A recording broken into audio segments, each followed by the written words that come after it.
Good morning students. आज हम पढ़ेंगे काव्य खंड का 4th चैप्टर एक फूल की चाह, क्योंकि इससे पहले आदमीनामा जो था वो कट चुका है, इस साल से उनको हटा दिया गया है।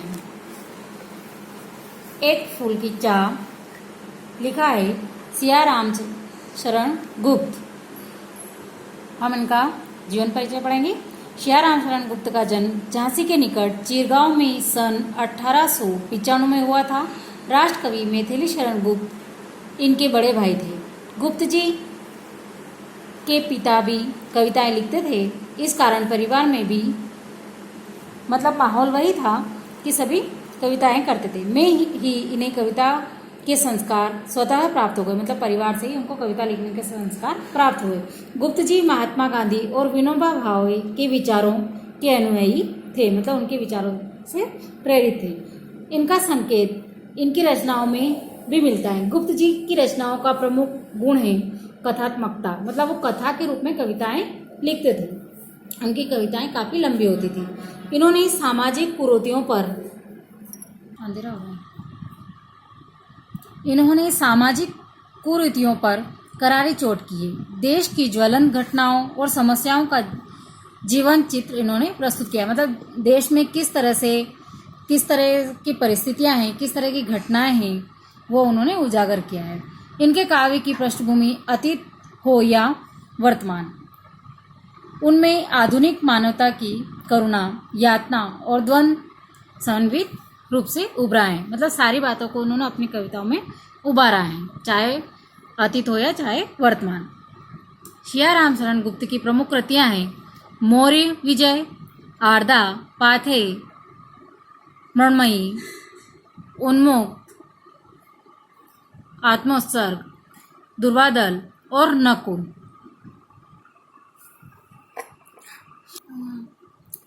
एक फूल की चाह गुप्त जी की एक लंबी और प्रसिद्ध कविता है। प्रस्तुत पाठ उसी कविता का एक अंश मात्र है। पूरी कविता छुआछूत की समस्या पर केंद्रित है। उस समय की बात है जब लोगों में छुआछूत की बातें ज्यादा होती थी। एक मरणासन अछूत कन्या के मन में यह चाह उठी कि काश देवी के चरणों में अर्पित किया हुआ एक फूल लाकर कोई उसे दे देता। एक छोटी बच्ची है, एक कन्या है जो चाहती है, वो उसकी स्थिति ऐसी है कि वो मरणासन मरने की स्थिति में है, तो उसकी इच्छा है कि कोई माँ के मंदिर से मुझे कोई फूल ला के दे दे।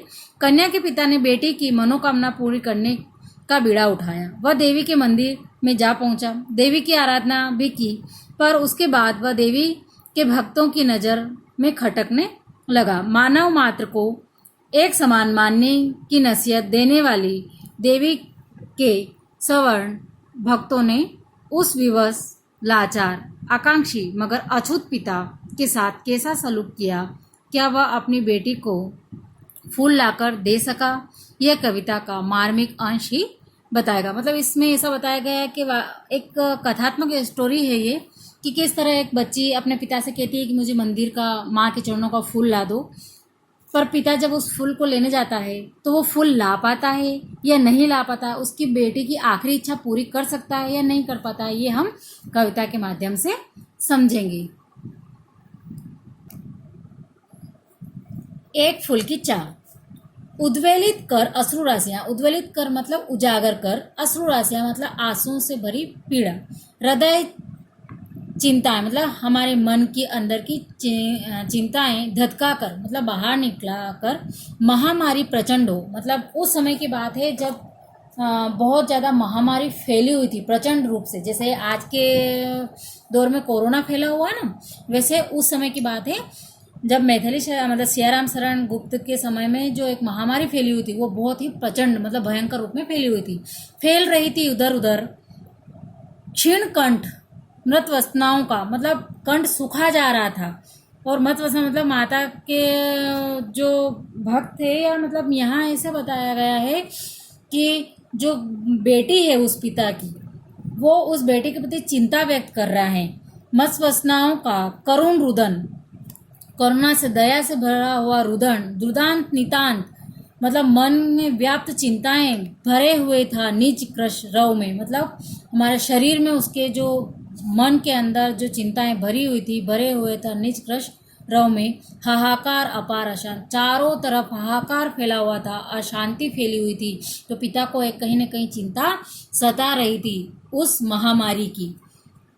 नेक्स्ट पढ़ेगा, बहुत रोकता था सुखिया को। अब सुखिया क्या है? सुखिया उस कन्या है, उस बेटी का नाम है, पिता की पुत्री का नाम है। बहुत रोकता था सुखिया को, न जा खेलने को बाहर। जैसे आज के बच्चे को हम बाहर जाने से रोकते हैं ना कि कोरोना फैला हुआ है, बाहर मत जाओ, वैसे ही उस समय की बात है कि वो सुखिया मतलब अपनी बच्ची को रोकता था कि तुम बाहर मत जाओ। नहीं खेलना रुकता उसका, पर बच्चों का कभी खेलना रुकता है क्या? नहीं रुकता है। नहीं ठहरती वह पल भर, मतलब वो एक पल भी कभी नहीं ठहरती थी। मेरा हृदय कांप उठता था। पिता का जो हृदय था, वो पिता बताता है कि मेरा हृदय, मतलब मेरा हृदय, जब वो मेरी बच्ची बाहर जाती थी तो मेरा हृदय कांप उठता था। बाहर गई निहार उसे, जब वो बाहर गई तो आखिर उसकी जो महामारी थी उसने कहीं ना कहीं उसको निगल ही लिया। यही मानता था कि बचा लूं। पिता चाहता था कि मैं अपनी बच्ची को जैसे तैसे करके बचा लूं। किसी भांति इस बार उसे, वो महामारी से जब ग्रसित हुई तो पिता चाहता था मैं कैसे भी करके अपनी बच्ची को बचा लूं, क्योंकि एक माता पिता ही सच्चे बच्चों के हितैषी होते हैं। तो माँ का कोई वर्णन दिया नहीं है इस कविता में, पर पिता की चिंता व्यक्त करती है कि मैं किसी भी तरह अपनी बच्ची को बचा लूं। भीतर जो डर रहा छिपाए, हाय वही बाहर आया। जो पिता को डर लग रहा था ना अंदर ही अंदर कि कहीं मेरे बच्ची को महामारी नहीं निकले, और आखिर वही हुआ, हाय वही बाहर आया। वही बात हुई कि बच्ची महामारी से ग्रसित हो गई। एक दिवस सुखिया के तनु, मतलब शरीर को ताप तप्त मैंने पाया, मतलब ताप बहुत तेज, ताप तप्त मतलब बहुत तेज बुखार में उसे पाया। ज्वर में विहल हो बोली वह, जब बुखार से बहुत पीड़ित थी तो उस बुखार में ही वो बोली, क्या जानूं किस डर से डर, मतलब बच्ची भी अंदर अंदर क्या पता किस डर से बोली वो ये बात कि मुझको देवी के प्रसाद का, मतलब पिता से बोलती है कि मुझे देवी के प्रसाद रूप में, मतलब देवी के प्रसाद के रूप में एक फूल ही दे दो लाकर, मुझे एक फूल लाकर दे दो। क्रमशः कंठ क्षीण हो आया। अब कंठ क्षीण होना मतलब उसका कंठ सूख गया, किसका? पिता का। शिथिल हुए अवयव सारे, और उसका शरीर ढीला हो गया। ये बात सुनते ही पिता का शरीर ढीला। बैठा था नव नव उपाय की, मतलब नए नए उपाय करके बैठा था चिंता में। चिंता में मैं मन मारे, मतलब मन को मारे हुए चिंता में बैठा हुआ था। जान सका ना प्रभात सजग से, मतलब मैं सुबह की किरणों को, मतलब प्रभात के समय को नहीं जान सका कि कैसे समय मेरा व्यतीत हुआ। हुई अलस कब दोपहरी, मतलब सुबह से प्रभात से कब दोपहरी हो गई पता ही नहीं चला। स्वर्ण घनों में कब रवि डूब गया, मतलब और रवि डूब गया मतलब सूरज कब डूब गया, मतलब ढल गया। कब आई संध्या गहरी, और कब गहरी संध्या, मतलब रात होने को हो गई, संध्या गहरी हो गई, मतलब शाम ढल गई। सभी ओर दिखलाई दी बस। अब सब तरफ क्या दिखाई दे रही थी? अंधकार की ही छाया, मतलब सब तरफ चारों तरफ अंधकार की छाया दिख रही थी। वो घर आया उसको, मतलब घर में जब वो अपनी बच्ची को दे रहा तो भी उसको अंधकार दिखाई दे रहा है। मन अंदर ही अंदर डरे जा रहा है। छोटी सी बच्ची को ग्रसने कितना बड़ा तिमिर आया। तिमिर मतलब कितना बड़ा अंधकार आया है, और अंधकार रूपी मतलब क्या? बड़ी महामारी।